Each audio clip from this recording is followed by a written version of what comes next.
शिवभोजन थाळी वादाच्या भोवऱ्यात सरकारने उर्वरित पैसे न दिल्याने मंत्रालयासमोर आंदोलन। भारतीय वस्तूंवर अमेरिकेकडून 27 ऑगस्ट पासून 50% टॅरिफ अतिरिक्त 25% शुल्क लागू होणार। 56वी जीएसटी परिषद बैठक 3 व 4 सप्टेंबर रोजी नवी दिल्लीमध्ये पार पडणार असल्याचे निश्चित। उपराष्ट्रपती निवडणुकीसाठी निवडणूक आयोगाने निरीक्षक नेमले असून मतदान 9 सप्टेंबरला होणार आहे। कर्जमाफी व पिकांना हमीभाव मिळावा यासाठी शेतकरी संघटनांनी संघर्ष समिती स्थापन करून आंदोलन तीव्र करण्याची घोषणा केली। पालघर औषध कारखान्यात गॅस गळतीची दुर्घटना, 4 कामगारांचा मृत्यू तर 4 वरिष्ठ अधिकाऱ्यांवर गुन्हा दाखल। गणेशोत्सवाच्या पार्श्वभूमीवर कोकण रेल्वे गाड्यांमध्ये प्रचंड गर्दी, दिवा स्थानकावर प्रवाशांचा प्रचंड ताण।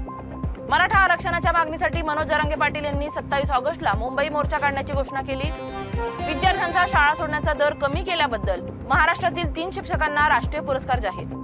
कोकणात मुसळधार पावसाचा येलो अलर्ट, हवामान खात्याने नागरिकांना सतर्क राहण्याचे आवाहन केले। पुण्यातील गणेशोत्सव पंडालांमध्ये ध्वनी प्रदूषण नियंत्रणासाठी प्रदूषण मंडळाने ध्वनी तपासणी मोहीम सुरू केली। पुण्यात फ्रेशर्स पार्टी अल्पवयीनांना मद्यपुरवठा प्रकरणी 4 जणांवर गुन्हा दाखल केलाय। यंदाच्या पुणे गणेशोत्सवात 300 शंखवादकांची भव्य मिरवणूक नागरिकांचे विशेष आकर्षण ठरणार आहे। 300हून अधिक विद्यार्थ्यांना बनावट नोकरी ऑफर देऊन फसवणूक केल्याप्रकरणी आयटी कंपनी संस्थापकाला अटक। मुंबईत गणेशोत्सव सुरक्षेसाठी 17,000हून अधिक पोलीस जवानांचा ताफा तैनात करण्यात आलाय। मुसळधार पावसामुळे मुंबई लोकल सेवा विस्कळीत, गाड्या सरासरी 20 मिनिटे उशिराने धावल्या। कांदिवलीत BMW गाडीला अचानक लागली आग, चालक थोडक्यात बचावलाय।